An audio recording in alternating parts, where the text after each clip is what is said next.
मंत्रिपरिषद ने निर्णय किया था कि सोशल, इकोनॉमिक और कास्ट सेंसस भी सेंसस का हिस्सा रहेगा, 2011 के सेंसस का। उसी मीटिंग में यह भी तय हुआ था कि जो इकोनॉमिक डेटा आएगा उस सोशो इकोनॉमिक डेटा का जो नोडल मिनिस्ट्रीज होंगी वो रूरल डेवलपमेंट मिनिस्ट्री होगी और अर्बन डेवलपमेंट मिनिस्ट्री होगी, और जो कास्ट डेटा आएगा उसके लिए सोशल वेलफेयर डिपार्टमेंट और ट्राइबल अफेयर्स मिनिस्ट्री उसकी नोडल मिनिस्ट्रीज रहेंगी। ये इन तमाम मंत्रालयों को सेंसस की रिकमेंडेशंस आने के बाद भेज दिए गए थे डिटेल्स, और रूरल डेवलपमेंट मिनिस्ट्री ने जो पूरा डेटा प्रोसेस किया और उसकी जो रिपोर्ट अपनी तैयार की है वो कुछ दिन पहले सार्वजनिक की गई थी। अर्बन डेवलपमेंट मंत्रालय में अभी उसका काम चल रहा है। जो कास्ट डेटा था, कास्ट का और ट्राइब का, वो 2011-19 मई के डिसीजन के मुताबिक जो उसकी डिटेल्स आती हैं उसमें हर प्रकार के व्यक्ति, कोई कास्ट, कोई सब कास्ट, कोई नाम, कोई सिनोनिम, कोई सरनेम, कोई गोत्र, कोई क्लैन, और ये लगभग 46 लाख कास्ट, सब कास्ट नेम्स हैं, गोत्र वगैरह जिसकी डिटेल्स हैं, कैटेगरीज। ये कोई 9-10 महीने पहले राज्य सरकारों को भेज दी गई थी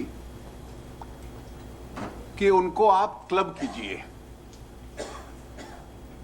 जैसे कास्ट के आधार पर कोई, मैं उदाहरण पे कह रहा हूं कि कोई जाट समाज से है तो उसमें अलग अलग तरह की खाप के नाम भी होते हैं। कई बार कोई मलिक लिखेगा, कोई सोलंकी लिखेगा, कोई दूसरा लिखेगा, तो उनको क्लब करना ताकि हर राज्य अपनी डिटेल देता है।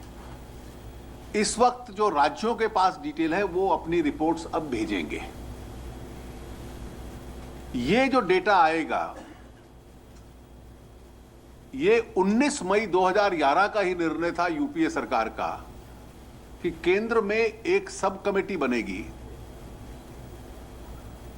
जो इसको फाइनली कंपाइल करेगी और उसके बाद उसको सार्वजनिक किया जाएगा। तो अभी स्टेट्स इनकी ग्रुपिंग्स कर रहे हैं, और आज ये तय हुआ कि नीति आयोग के वाइस चेयरमैन डॉक्टर अरविंद पानीग्रिया की अध्यक्षता में एक कमेटी रहेगी जो इस कास्ट डेटा को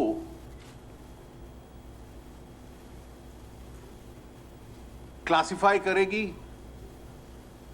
और फिर जो उस उपयुक्त समय पर यह कार्रवाई जब पूरी हो जाएगी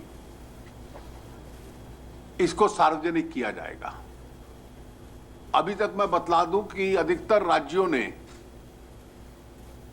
क्योंकि राज्यों को भी स्वाभाविक इसमें समय लगेगा, तो अधिकतर राज्यों ने अभी तक उसका रिस्पॉन्स नहीं किया है।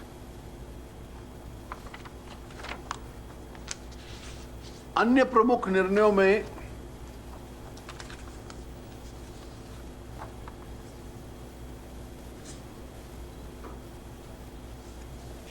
कई निर्णय थे आज जो मंत्रिपरिषद में हुए। मैं 3-4 प्रमुख निर्णय आपको बतला देता हूं, बाकी नोट आपको मिल जाएगा। 400 रेलवे स्टेशंस को रीडेवलप किया जाएगा।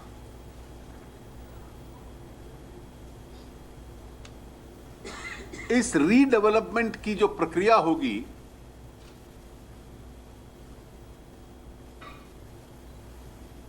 वो स्विस चैलेंज मेथड होगा। स्विस चैलेंज मेथड कॉन्ट्रैक्ट देने का एक नई प्रक्रिया है कि जो 400 A1 और A कैटेगरी के रेलवे स्टेशंस क्लासिफाई किए जाएंगे, कोई भी क्रेडेंशियल्स रखने वाला व्यक्ति उसको अपना डेवलपमेंट करने का प्रपोजल सरकार को दे सकता है। उस प्रपोजल को नेट के ऊपर डाल दिया जाएगा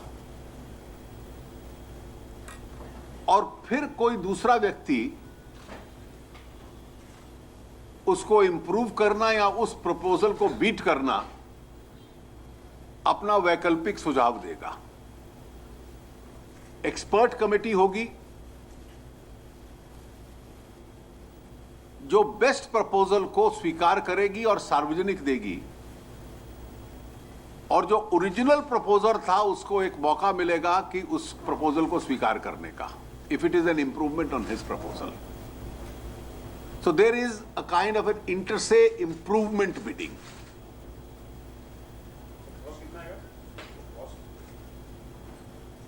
कॉस्ट तो डेवलपर का आएगा, सरकार को तो उसके और समाज को उसके लाभ मिलेंगे।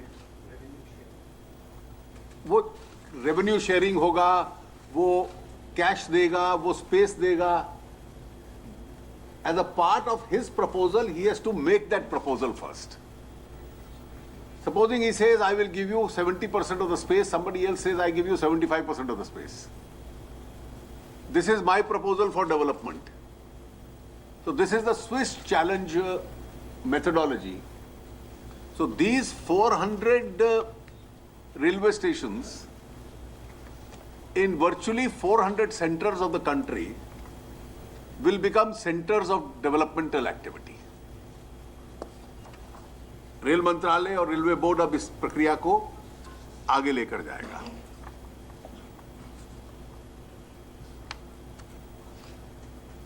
दूसरा प्रपोजल था कि इंटरस्टेट ट्रांसमिशन सिस्टम, ये पावर विभाग का प्रपोजल था। आंध्र प्रदेश, गुजरात, हिमाचल, कर्नाटक, मध्य प्रदेश, महाराष्ट्र और राजस्थान में बनेगा, जिसमें सरकार को 8,548 करोड़ का खर्चा होगा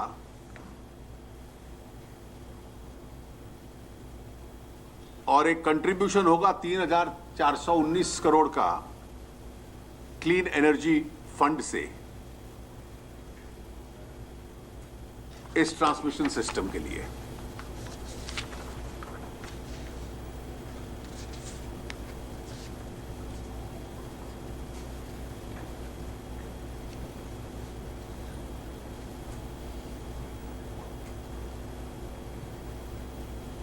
इसके अतिरिक्त मंत्रिपरिषद ने अप्रूवल दिया है, approval of investment and award decision of the project of eastern peripheral highway 135 kilometers, which will cover states of Haryana and Uttar Pradesh in 6 packages of 6 laning. ये जो पलवल, फरीदाबाद, मानेसर, कुंडली, ये जो आर्क हाईवे बन रहा था, कुछ हिस्सा हरियाणा सरकार बना रही है, ये कवर करेगा कुंडली पलवल को, ताकि सर्कल कंप्लीट हो जाए।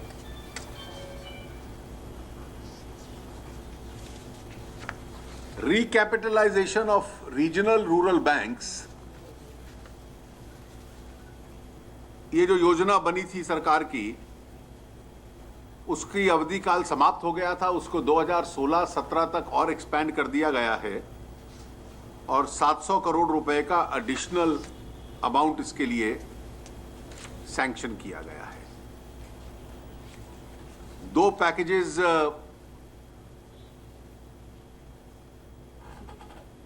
अप्रूव हुए हैं साइक्लोन इफेक्टेड एरियाज के लिए, कि जहां national cyclone risk mitigation project बनेंगे। ये उस प्रकार के सेंटर्स हैं जहां साइक्लोन का खतरा होता है तो लोग उसके ऊपर चले जाते हैं और फिर उसका एजुकेशन, स्किल डेवलपमेंट, उसमें ऑल्टरनेटिव प्रयोग भी होता है।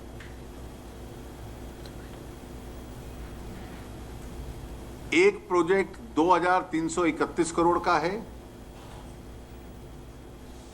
और दूसरा 2361 करोड़ का है। अलग अलग राज्यों में ये लागू होंगे। एक प्रस्ताव आज फेज 2 ई कोर्ट्स देश में बने। फेज 1 के दौरान, during phase 1 of E courts 14,249 courts had been fully equipped with e-court facilities.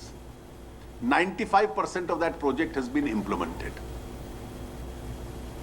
Today, the phase 2 has been sanctioned, where an amount spent will be rupees 1,670. There will be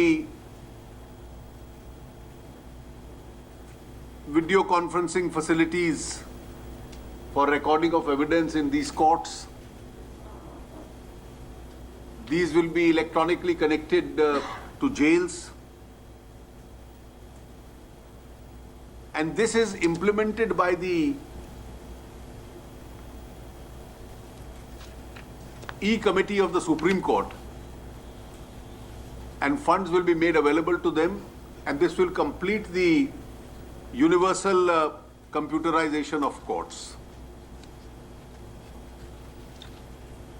Repealing law to repeal about 295 obsolete laws, that has also been approved.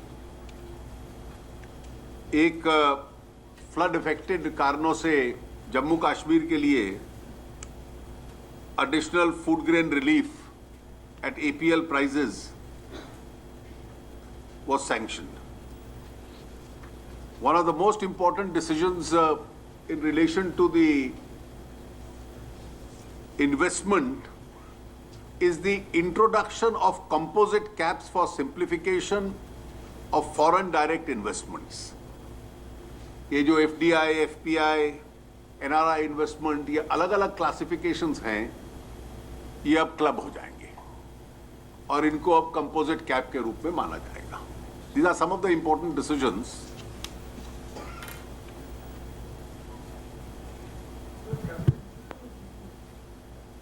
Cabinet. In any case, the effect is the same.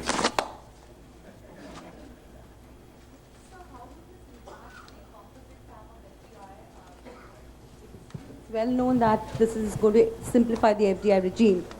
There is no change in the sectoral caps, of course, but how will the sub-sectoral caps work? For instance, in the private sector banking space, when the FI investment goes beyond 49%, you need the FIPB approval, despite the fact that the 74% cap is already a composite See, the functional cap. details, DIPP will brief you on that. Sir, caste census वाले जो उसका कोई time frame भी है क्या, जो committee बनेगी, जो वाइस चेयरमैन के अंदर? अरे राज्यों से जो डिटेल आएंगी, we like to do it as fast as we can. हम चाहेंगे कि ये प्रोसेस जल्दी समाप्त हो और राज्यों के पास गया हुआ है और राज्यों से जब पूरी डिटेल्स आएंगी और ये कमेटी उसको पुश भी करेगी ताकि शीघ्र जल्दी से जल्दी ये हो जाए। Once the data is collated, what sort of repercussions or what sort of policies do we release? It's already politicized. No, it is politicized, so it will be good if the states which are politicizing it send their caste consolidation recommendation at the earliest. They can't hold back the recommendation and then say, you please release it. Bihar ने भेजा है? Almost negligible. Very little. Cabinet से सरकार से Sun TV को लेकर कुछ फैसला हुआ है? नहीं, ये विषय आज कैबिनेट में नहीं।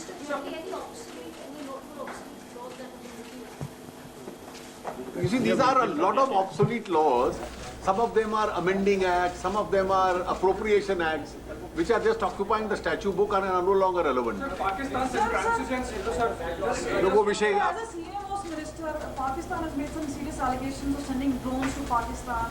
What is India's stand? You see, the concerned ministry will respond to that. Sir